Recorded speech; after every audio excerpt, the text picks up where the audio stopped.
En Guinée, un nouveau sport est en train de naître. Peu connu du grand public, le mini-golf fait aujourd'hui ses premiers pas sur le sol guinéen. Derrière ce projet inédit, 8 ans de persévérance, de sacrifice et de passion. Tout commence en 2018 au Ghana. La Guinée participe pour la première fois à la Coupe d'Afrique des Nations de mini-golf. À l'issue de cette compétition historique, Ibrahim Kaba est désigné ambassadeur du mini-golf en République de Guinée par les instances internationales. L'idée de créer le mini-golf en Guinée est venue d'après une compétition que nous avons eu à représenter la Guinée au Ghana en 2018. C'était la première édition africaine, la Coupe des Nations, de ce sport qui était nouvellement venu en Afrique. Alors, après que nous avions fini ce tournoi, et j'ai été désigné en tant qu'ambassadeur en République de Guinée pour venir faire la promotion de ce sport aussi, afin d'en mettre sur place une fédération. Mais le rêve se heurte rapidement à la réalité. Pendant plusieurs années, aucune entreprise, aucun sponsor ne répond à l'appel. Importer des parcours coûte entre 5 000 et 20 000 dollars, un montant inaccessible. Dès que j'ai été désigné comme ambassadeur, j'ai fait même un voyage en 2018 en Guinée ici pour venir chercher des opérateurs économiques qui pouvaient s'intéresser à ce nouveau sport. Mais malheureusement, on n'en a pas trouvé. Alors, j'ai eu la ferme détermination que je n'abandonnerai pas ce projet. Les principales difficultés se situent d'abord du côté financier parce que c'est des parcours qui coûtent extrêmement cher. Au départ, nous avons voulu les commander à partir de la Chine, mais le prix varie entre 5 000 à 20 000 dollars. Face à l'impasse financière, une décision audacieuse est prise. Produire localement. Artisans guinéens, ingénieurs et techniciens s'unissent pour créer le tout premier mini-golf Made in Guinea. Le matériel coûte extrêmement cher à l'importation. Alors, on s'est dit que nous avons des ouvriers qualifiés ici. Pourquoi ne pas essayer de travailler avec eux en projet afin de mettre sur place quelque chose qui pourrait aussi avoir le standard international, puisque pratiquement toutes les informations existent au niveau de la Fédération africaine et de la Fédération mondiale. Donc, nous avons pris contact avec le président de la Fédération africaine. Et petit à petit, nous avons pu réaliser ces parcours Made in Guinea que nous avons avec nous ici, qui pratiquement respectent tous les standards en termes de luxe, en termes de finesse et en termes de précision aussi dans le travail. Et c'est un travail aujourd'hui qui est validé par la Fédération africaine. Chaque parcours est unique, chaque obstacle est pensé comme une œuvre d'art. Ici, le mini-golf devient à la fois sport, loisir et expression créative. La particularité des mini-golf est que autant de parcours, autant de design. Donc les designs à un certain moment donné peuvent être l'inspiration même du créateur. Puisque chaque design est spécifique et chaque design est aussi unique par rapport au concepteur.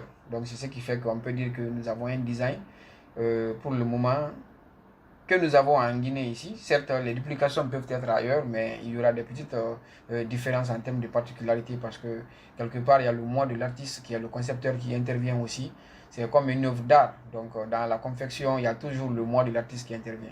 À ses côtés, Aboubakar Sidiki Kourouma, vice-champion d'Afrique 2018, ancien footballeur semi-professionnel. Il a troqué les crampons contre le club de golf. Et je me rappelle même à la base, ça a été une petite rigolade que le président Kaba et moi. Ah, toi tu es plus habile au pied. Là, nous sommes plus habiles à la main avec le basket. Mais avec beaucoup plus d'entraînement, ça a été un challenge qu'il fallait relever. Et on s'est mis dans la danse, on s'est mis à s'entraîner. Et avec les entraînements, on a pu se préparer par rapport à ce premier tournoi. Au Ghana, après un premier jour difficile, il réalise une remontée spectaculaire et décroche la deuxième place continentale. Le premier jour, je me rappelle que j'étais 18e sur plus d'une 60e.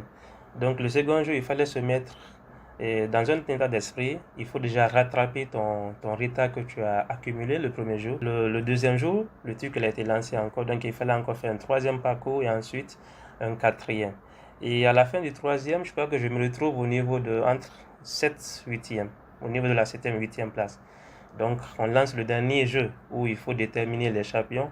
Et imagine, on me met avec les 3 premiers, moi qui étais 7e, on me met avec les 3 premiers qui étaient des Ghanéens. Donc, ça a été encore un boost supplémentaire pour relever ce défi. Donc, j'ai quitté la 7e place pour finalement me retrouver à la deuxième place. Donc, ça a été un sentiment de joie parce que c'est plus le drapeau on a représenté la Guinée et être celui qui a porté également ce flambeau avec le président Kaba durant ce mini-golf. Le mini-golf se veut accessible à tous, enfants, jeunes, adultes. Pas de critères physiques particuliers, juste de la précision, de la concentration et de la régularité. Ce mini-golf s'adresse au grand public, au secteur privé et pratiquement à toute tranche d'âge, puisque que ce soit les enfants, les jeunes ou les adultes, c'est un sport qui est ouvert à tout le monde, qui ne demande pas forcément des caractéristiques physiques spécifiques. Il suffit juste que vous ayez l'habitude de faire des mouvements et avec l'entraînement, vous allez avoir ce qu'on appelle la précision et la constance. Donc c'est ouvert à tout le monde.